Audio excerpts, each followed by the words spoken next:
of Abraham, Isaac, and Jacob, or Moses? Well, according to the scriptures, God expressly forbids. This is in Exodus chapter 20, verses 1 to 5. Read it. Exodus 20, verses 1 to 5. God expressly forbids making an image of anything in heaven, on earth, and the seas below, bowing to it. In another reference, we see that bowing to an object and kissing it is worship. 1 Kings chapter 19, verse 18 says that God will preserve 7,000 Israelites, has preserved 7,000 Israelites who have not bowed the knee to Baal and kissed him, meaning his image. So kissing an object, an image, is an act of worship. So the God of Israel, the God of Abraham, Isaac, and Jacob, the God of Moses, expressly forbids his followers from making an image and kissing it and bowing to it.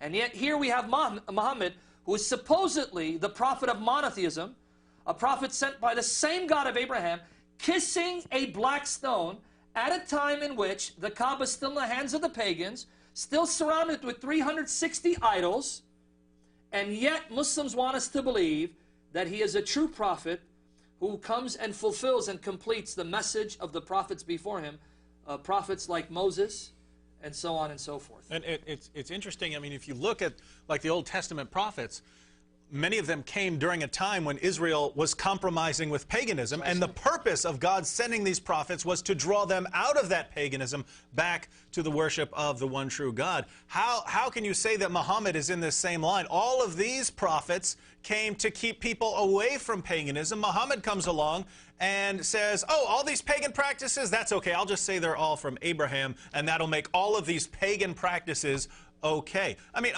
a false prophet of the Old Testament could have done that. If a false prophet came along and said, oh, you're performing all these practices, you're bowing down to Baal, no problem, Abraham did that too. Any false prophet could come along and say all these pagan practices are okay, and that would help him a lot with the pagans. But I mean, think about it. Every single prophet in the line of the prophets of Israel called people away from paganism. Muhammad compromised with almost every aspect of paganism. In fact, I can't think of too many instances, practices or beliefs of the pagans that Muhammad didn't compromise with. You say, well, Muhammad was a diehard monotheist. He even compromised with that, as we'll see on the next program, when we examine the satanic verses. Muhammad compromised with everything, with practically everything the pagans held. And this is a prophet like the Old Testament prophets? Come on, folks. All right, we have another call from Wissam. Good evening, Wissam. You're on the air. Go ahead. Wissam? Wissam is with us? Did we lose him? Can you hear me? Yes. Yes. How are you? You're on the air. Go ahead. Oh, peace be with you. Thank you. I just have a comment regarding all the shows that you been airing like for a long time now. Okay. I'm really impressed with what you're doing, like Brother Sam and Brother Dave. This is amazing. I bow to all the effort that you've been doing, but the problem is, like, none of the 1,000.5 billion Muslims know that, what you're talking about. They don't know that, you know, and I just don't know how you can get the message to them. I mean, you're doing a great effort, and I appreciate that. It's just the problem is how to get the picture to these guys. And even sometimes I think that even if they get the picture or they see the picture, it seems like, you know, that Muhammad is their God. It's not Allah is their God. It's whatever Muhammad did, they do with effortless. Like, it doesn't matter what it is. It's he's their idol. You know, it didn't matter if it's true or not. They just do it. You know, something else I just want to say is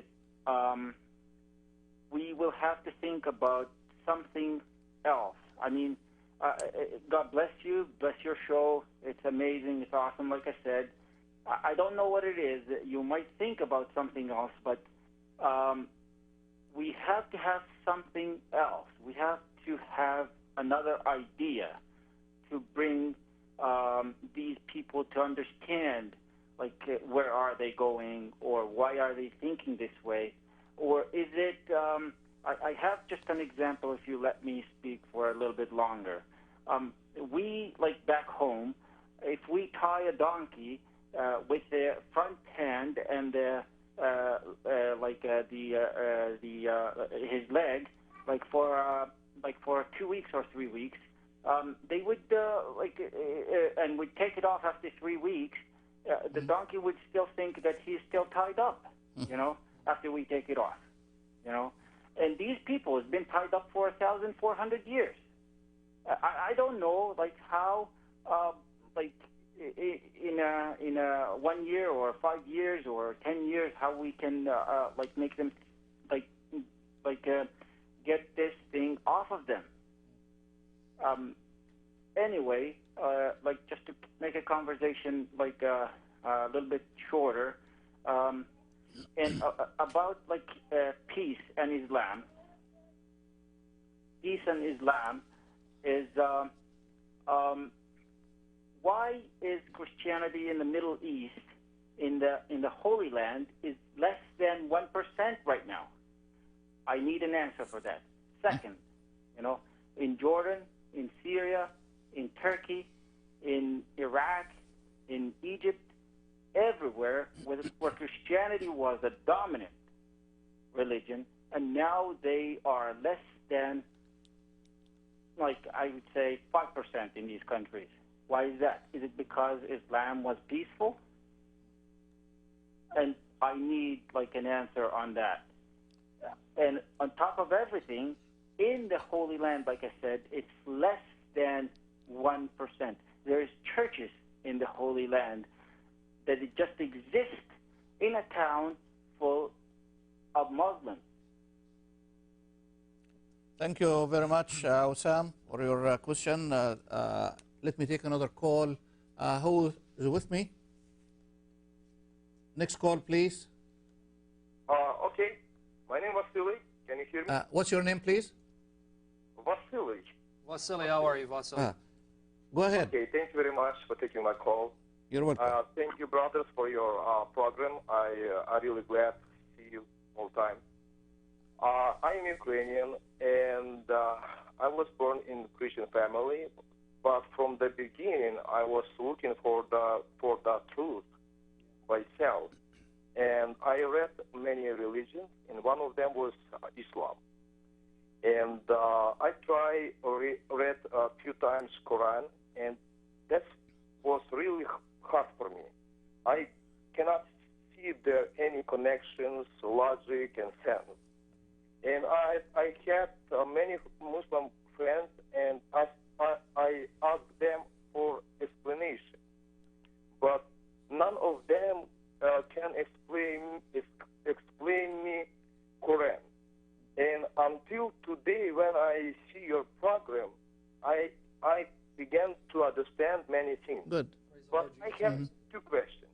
Okay. One about Mohammed. Can you find, did Mohammed have prediction about his life, ministry, mission, everything, like Jesus? Jesus was predicted from the beginning, very beginning.